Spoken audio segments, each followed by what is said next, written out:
Hello friends, welcome back to my channel. आसा खालामो नोंथांमोना मोजाङैनो दङ ओमफ्राय आंबो जोबोद मोजाङैनो दङ। दिनै आङो लोगो लाहानाव रिल बानायनो थांनो नागिरदों ओरैनो इन्स्टाग्रामाव हगारनो थाखाय। दिनै मा खालामा पात्ता गैया, नोंथांमोना नायलांबाय थादो। स' दिनै मा खालामनाय जायो आंबो मिथिया, रिल बानायनो थांगोन लोगो लाहानाव, ओमफ्राय फैनानै मा खालामनाय जायो मिथिया, नोंथांमोना नायलांबाय थादो। आं दा ओंखाम जानि, ओमफ्राय लोगोआ आंखौ दा लांनो फैयोनो। चसमा गाननायखाय जोंख्लाबबाय थादो माबाया, मोजांखौनो नुवाखै। ओंखामखौबो जा बुरजा खुरना लाबोखादो बाबाया। ओइनै आलु आरो जेबो गैया। चसमाखौ खुबायलै आं जोंख्लाबबाय थानायखाय। ओंखामाबो जा बुरजाखा, नायनाय इमान बुरजा होदों ओंखामखौबो।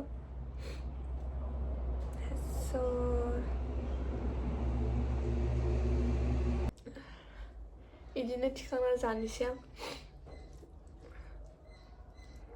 आखाइबो सुना फैदो दे आङो, नोंथांमोना आंखौ आखाइ सुवाखैसो नंगोन।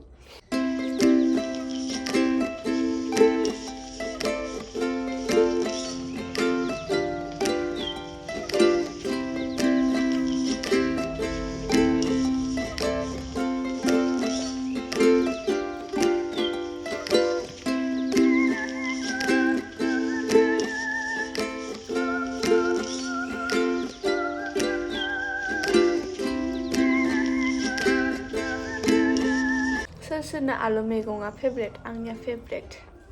जा मोजां नांखायो आं आलुनि मैगं, आलु भाजायानो जा, आलु बाथोनानो जा, मार गोथाव नांखायो आलु। बांसिनानो मानसिफोरा खानसिनि सायाव आखाइ सुयो खोमा न'? सुनो मोनानो। आं सुवा, सिगां सुयोमोन, बाट दा सुला आङो खानसियाव आखाइ। खानसि ना थोरसि होनो? थोरसि होनो जोंनि जा आरो खानसि होनो। आरो खुरैखौ जोंनिथिं बाथि होनो। जि बेलेग बेलेगखौबो आलदा होनो न'? जोंनि रायलायनाया जाब्बा जुब्बा थंग्रं र' माने जानला मोनला जोंनि रायलायनाया। आखाइ सुनोसै बुखैबाय थाला, लोगोआ नेबाय थादों खोमा आंखौ। लंपेन्ट गानबाय, समायाबाबो लंपेन्टखौनो सुवाखै आङो, बेलेग लंपेन्टखौ। जि गस्ला सुनो बायो, जि सुनो बासै आंखौ। मोजांनाय मोनदो देखन, सुइटार गाननो नामा? ड्रेसखौ सोलायबाय आं, ओइनै कुर्तासो गानबाय, कुर्ता।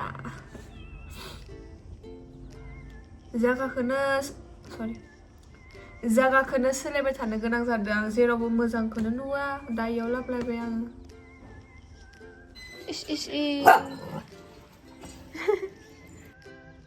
लोगोआ लामाखौनो आन्दायनानै सिद्दासो थांबाय नै। न'खौनो पार खालामना थांदो। मनिखौबो बेस्रा। नै दासो फैबाय। कापुर मोनहैदोंमोन।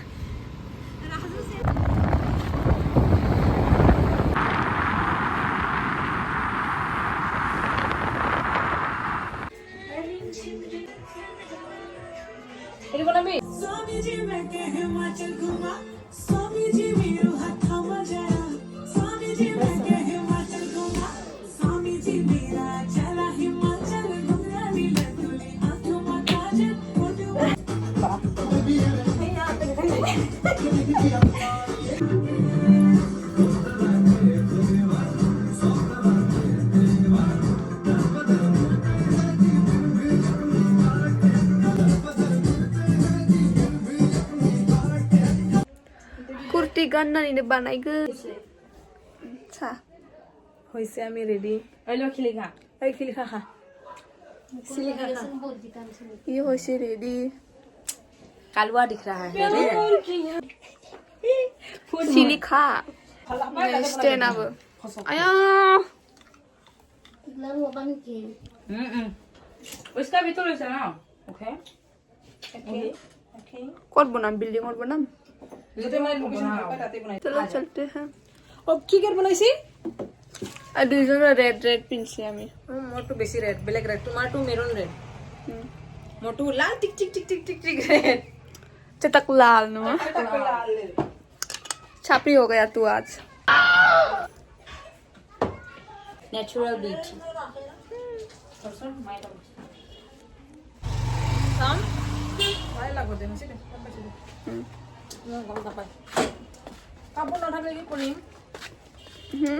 खात्रा लखा दी खासे तो बॉक्स को এটা টিকা নলগাই নাকি लगाम थोइ दिसु आं न'निफ्राय जेबोलाबो फैयाखै नै खनायाबो लोगोनि नोंखौ मोजां नांखादो नोंखौ मोजां नुदो नोंखौ मोजां नुदो इमान मोजां नुदो नोंखौ मान मानसि फैबाय थादो लाजिबाय जों बानायनो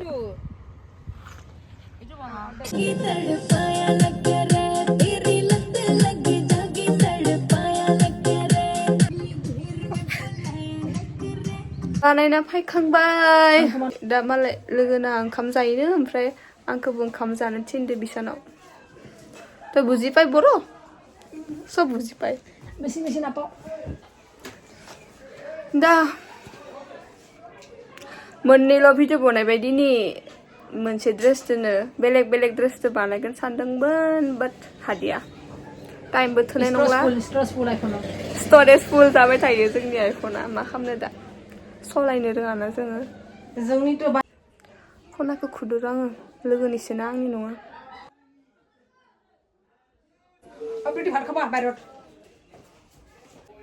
जाबाथ' नुखादो रां ख्रिं ख्रिं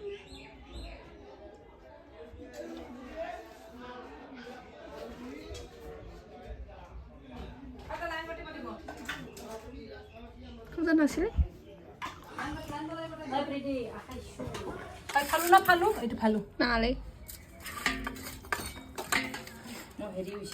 ओंखाम जाखांबाय न'आवसो ओंखाम जाना फैखादोंमोन आङो ओमफ्राय नै बिसोरनो जरजबस्थि जानो होदो किटु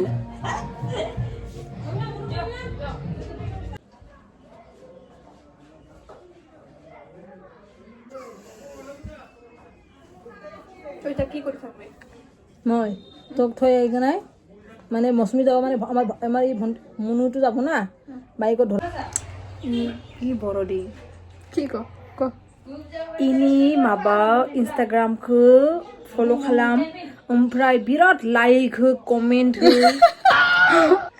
आरो जोंनि भिडिअखौ दिनै बनायदो इखौ नायदे जागोन दे जाबाय दे आरो मा कम आरो কি কম হইছে দে কুটো আছে জানে করো নি বড় লাগাने मालाय मिस तू भी ससमीस कितना अच्छा लगता है तुझको तो पर मन धुनिया देखो अरे निजे तो धुनिया निजे ब्यूटीफुल तो हाय कर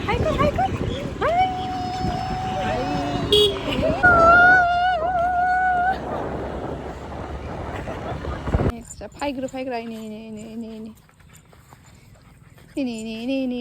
dulta distak lagi nengdu are dulta kan dia bunang kok nih stand bunang orang ini kusia pokoknya dulta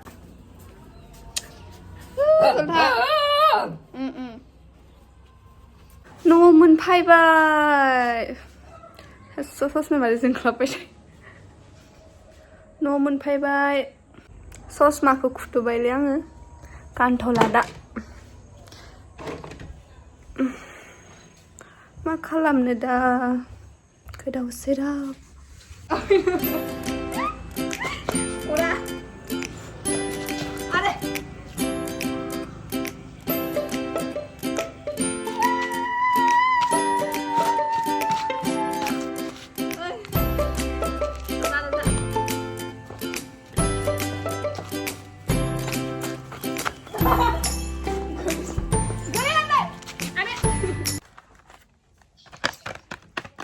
जोंहा आब'नि बार्थडे दोङो दिनैलाय जोंहा आब'नि बार्थडे दोङो दिनै माने बियो फैदो जायो बार्थडे जानो लिंदों नै बार्थडे गालाफिनो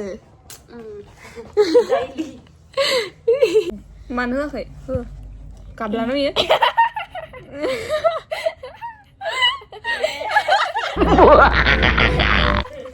नोंनाव खामलायदों नोंनाव Hi guys, welcome back to my new channel. So, Dini ni vlogger Jailis. Dini ni birthday na. Hi guys, welcome back to my new channel. So, Dini ni vlogger Jailis. Dini ini birthday. जों आब'नि birthday होननाय Seven birthday. Hi An. Hi. Oमफ्राय ni biara Pretty abo.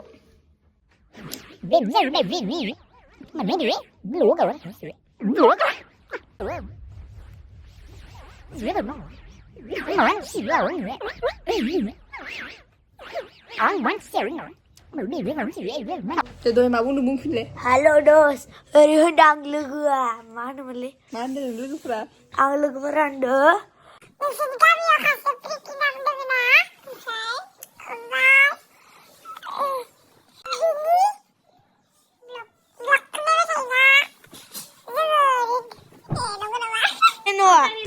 Hello दोस्तों मेरा नाम है सलमान खान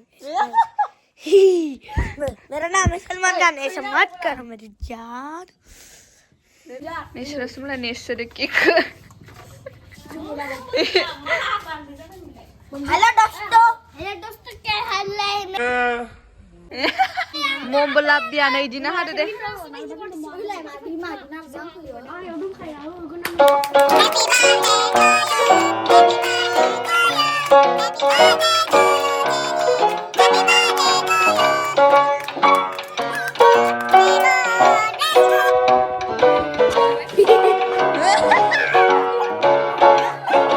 नै मालाय साहा फुदुंग्राफोरानो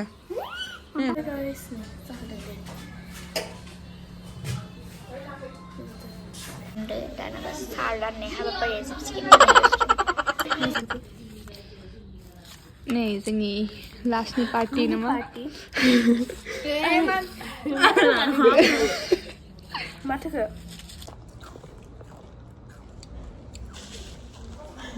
जोंहानाव फैनानै जोबोद खामानि मावदों नायबा ओमफ्राय जों दा पनिर संनो नागिरदों पनिर नै बिथाङा संगोन इयो संगोन मालाय जों संनो रोङा न' जों खानैबो संनो रोङा न' पनिर बानायनो नागिरदों बानाया आंनि आर्ट मालाय साइज नोंसोरो गुफुरनो थाव होनो बावगारलायलांबाय नों दिनै बेसेबां बोसोर जाबाय 18 जागोन आं लोगो बायदिसो नुयो बिनानाव बायदि नुथारा इखौथ' मा बुंनो इमान फिसायो आंनि सायाव लोगो जानो समाय पुरा न' नोंखौबो लोगो जानो समायो आंनि खालि हाइथुल' बाट गोजौ जानायबाथ' लोगोसो नुखागौमोन दाबो लोगो बायदि नुयो जेनेबा हाइथु लोगो हेलमेट गानना संनायामोन न'आव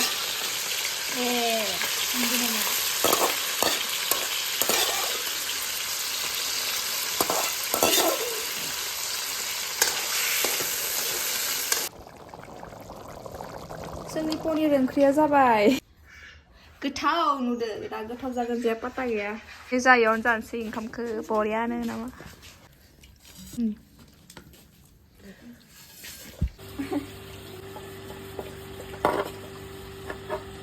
So friends फुं जालायलांबाय मैया आगैनानिफ्राय आं हरावनो फैदोंमोन ओमफ्राय इदिनो मबाइलाबो आंना चार्ज गैयामोन मैया हराव माने न'आव फैदो आरो उन्दुना थादो ओमफ्राय आङो दासो लाबाय भिडिअखौ So friends एसेनोसै आंनि दिनैनि blog भिडिअआ So thank you for watching भिडिअखौ नायनानै मोजां मोनोबा लाइक शेयार साबस्क्राइब खालामना होदे subscribe Bye bye, love you all, thank you for watching. Bye.